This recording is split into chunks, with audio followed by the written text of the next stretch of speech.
Welcome to the Joy Lab podcast, where we help you uncover and foster your most joyful self. Your hosts, Dr. Henry Emmons and Dr. Amy Prasek, bring you the ideal mix of soulful and scientifically sound tools to spark your joy, even when it feels dark. When you're ready to experiment with more joy, combine this podcast with the full Joy Lab program over at joylab.coach. Hello, I'm Henry Emmons, and welcome to Joy Lab. And I'm Amy Prasek. Here at Joy Lab, we infuse science with soul to help you build your resilience and uncover your joy. And today we are talking about 5-hydroxytryptophan, or 5-HTP. 5-HTP is actually pretty commonly discussed, I'd say, as a supplement for mood. So, Henry, do you want to talk more about the way you use it in practice? Sure. First, I think it might be helpful to give a little context. So 5-HTP is talked about a lot because it supports serotonin. And you mentioned the name is 5-hydroxytryptophan.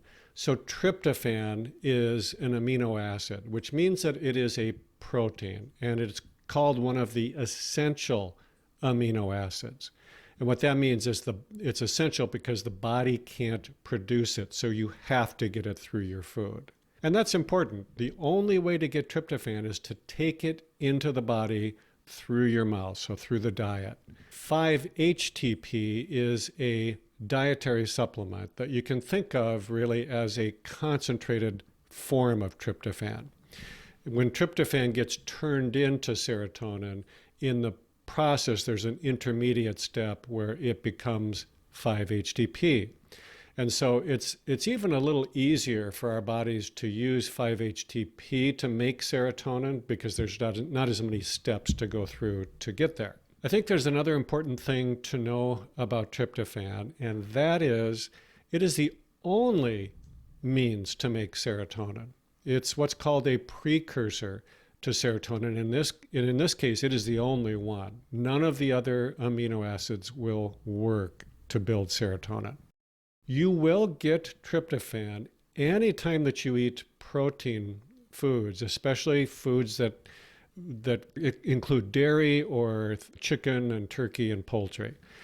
There are also a lot of good vegetarian sources, though, things like nuts and seeds, legumes, even leafy greens and certain grains have quite a bit of tryptophan in them. Pea protein, which some people use as a kind of a protein supplement, is also a really good source for 5-HTP, and it's even found in dark chocolate.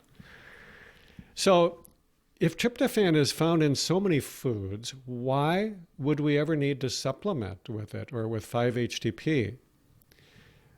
Surprisingly, a number of people don't actually get enough of it in their diets, at least not in a way that they can easily use. And I think that's important. Right.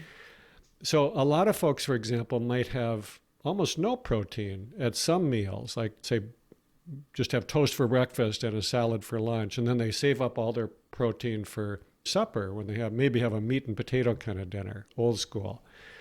Then, in that case, tryptophan has to compete with all of the other amino acids that you've just eaten. And so if you have a high protein meal, you can think of tryptophan almost like the runt of the litter. It kind of gets lost in the shuffle. It doesn't compete well to get absorbed and digested. And then for a lot of other folks, they just don't digest food properly. And that can be all kinds of reasons. Maybe they don't have enough stomach acid, or they eat too many refined carbs, which spikes their blood sugar and messes with their insulin levels.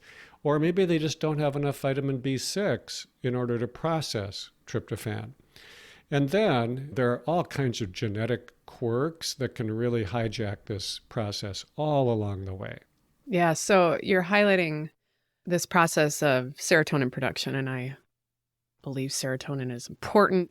And I think it might be helpful to put it into context as we're talking about 5-HTP. So stepping back, we have the serotonin hypothesis for depression, or even more broadly, the monoamine depletion hypothesis, which essentially suggests that neurotransmitter deficiencies are the cause of depression. And even though these are the driving frameworks for antidepressants, these hypotheses have not held up in research, right? So there's just no evidence really that one certain neurotransmitter is at fault. There's not a clear chemical imbalance or an ideal chemical balance behind depression that's been identified. And I think that's really important. It's not like diabetes or something where in every case, insulin deficiency is the cause. Depression is just not that simple. So I think what's interesting is that there's a lot of backward reasoning to establish causation, but it's a post hoc fallacy, or what is it? Post hoc ergo propter hoc, I think, which means after this, therefore, you lost me there.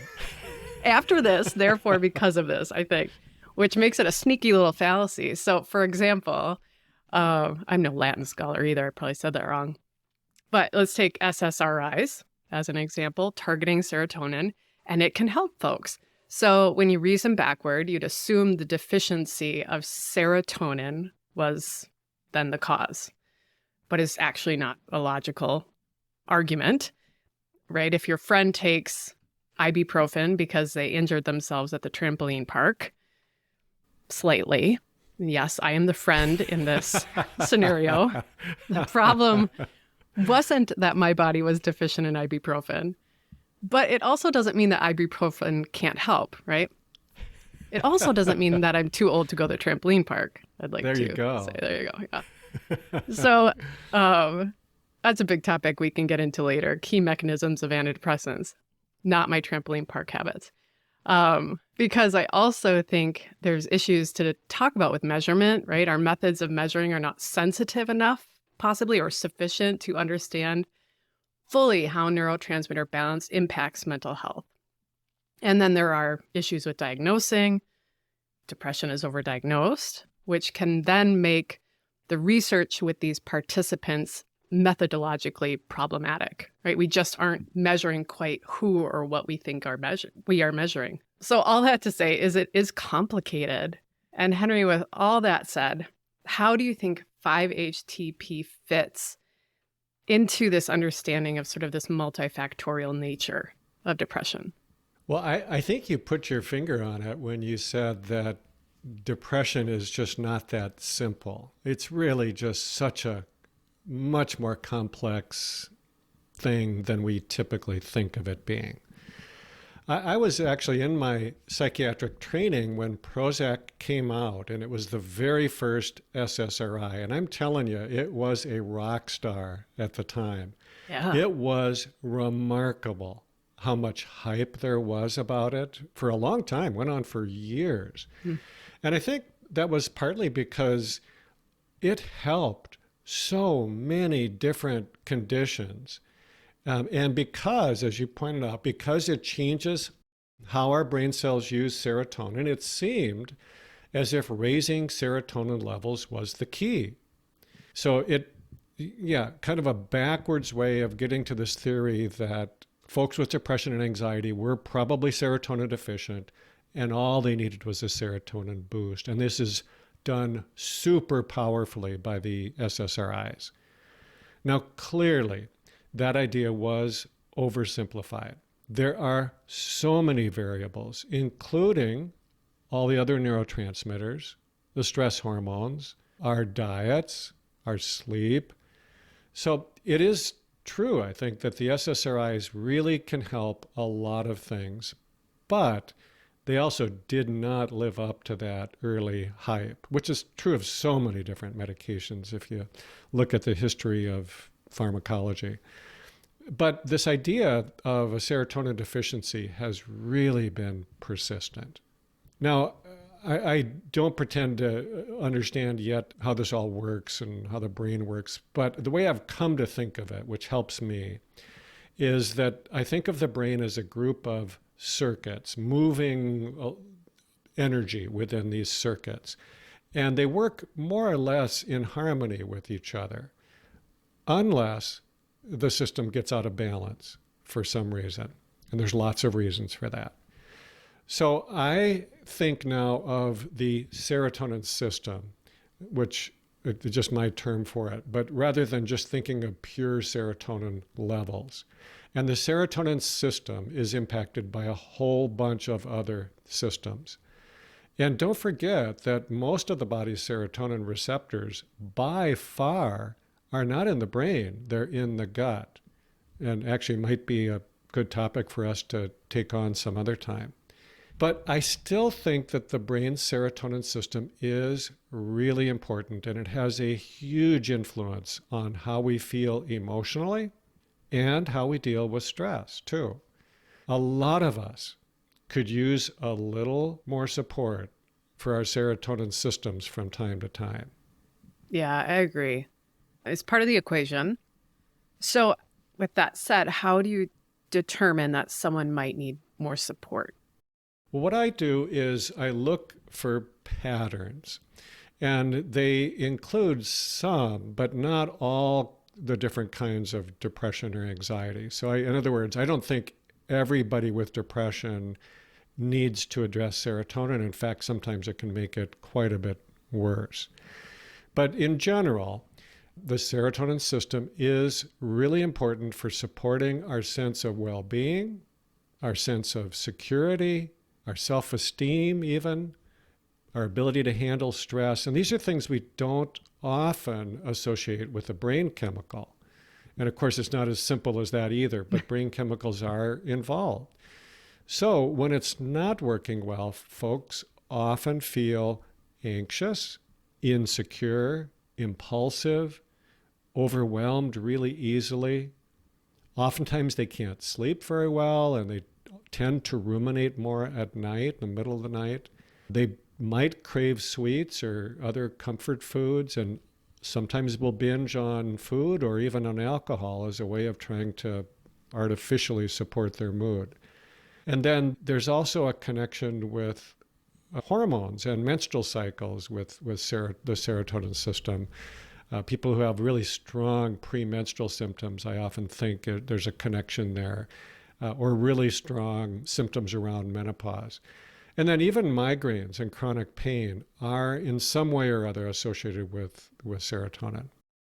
Now, I will also look at family history, because when there's these genetic quirks that I referred to, so many of the things that go wrong with serotonin are genetic. So when there's a really strong family history, I think it's even more important to look for ways to shore up the serotonin system. And actually, our resilience quiz was designed partly in order to look for these patterns. So I think that folks can get a really good idea if they might benefit from taking 5-HTP or some other precursor amino acid by taking our resilience quiz. It's a nice way to tease these patterns out while also looking to build on the strengths that we think go with those resilience types. I'll put a link to that in the show notes. I'll note as well, just because of my interests, talked about this with lithium. I think 5-HTP had a PR problem a while ago. I'll link to the lithium conversation in the show notes. But the FDA banned tryptophan due to contaminated supplements from a manufacturer. I think this was in the 90s. Don't quote me on that. I think you're right. Okay. Yes. Right. So, and folks died. This was bad. This was a contamination issue that also influenced. It was also found in 5-HTP in much smaller amounts from the same manufacturer. So it caused a lot of justifiably negative PR for tryptophan and 5-HTP. And I think it also speaks to how lenient the U.S. regulations are on supplements and nutraceuticals. I mean, they're mainly just self-regulated, right? Which is a whole different podcast. I don't want to go in that rabbit hole right now. But the point being, quality does matter. You want to get a good quality product that is third-party tested. You might see like an NSF or USP mark on those products. And other countries, if you're listening in other countries, have very different regulatory bodies looking at supplements and nutraceuticals and stuff. So this is US specific. And certainly it is extremely important to speak with your doctor about starting a new supplement. We always say that. And 5-HTP, I think, is a really great example of why that's so important, because it's usually contraindicated if you're on any antidepressant or if you're taking medication for things like Parkinson's or migraines or fibromyalgia. So, Henry, what do you want to add here about safety or other considerations with 5-HTP? Well, I want to agree with you completely about looking for quality in the products and checking with your doctor if you're on medications, especially. So I often, in my practice, do use 5-HTP together with an antidepressant in order to get the antidepressant working better again if it's pooped out, or just to keep the dose low to avoid side effects. So I often combine it with medications because I have a lot of experience doing that. I feel comfortable with it. But it is possible to get too much serotonin, and this is important. Some folks listening have probably experienced this when they go on a medication like a Zoloft, Prozac, Lexapro, any of the SSRIs, first starting it feeling really irritable, really moody, or what I think of as being agitated. And sometimes this can cause something called akathisia, which just simply means that your body just can't sit still. It feels like it's moving internally, and you might feel really restless, like you just can't sit still. To an extreme, if this goes on and it gets really bad, it can cause something called serotonin syndrome, which really can be serious. This was imprinted on my brain because when I was in my training, there was a case in New York State where I trained of a young woman dying from being on too many serotonin medications. She developed serotonin syndrome. It was a really big deal, really scary. Now, I have actually never seen this condition. I've never seen anybody with serotonin syndrome. And I think that it's really a risk primarily for people who are taking multiple medications that impact serotonin, but it is still something to watch for. And by watching for it, I mean looking for some of those milder symptoms that I mentioned earlier, like the restlessness or agitation, because they're kind of early warning signs that this might be heading towards too much serotonin. Now, also, just because I do this with almost everything, I start with very low doses. I do this with medications, other supplements, primarily to minimize those risks or the risks of just simple side effects. And I keep the dose low, probably lower than what I've seen a lot of other folks do. I rarely see the value in going higher than about 150 or 200 milligrams at the most of 5-HTP. And I usually recommend taking a product that has more than just 5-HTP in it, because you do need other things like some of the B vitamins and magnesium. They're important cofactors to help with the production of serotonin. And so to me, it makes more sense, rather than just taking a pure 5-HTP supplement, to take one that combines some of these other essentials into it. Yeah, magnesium.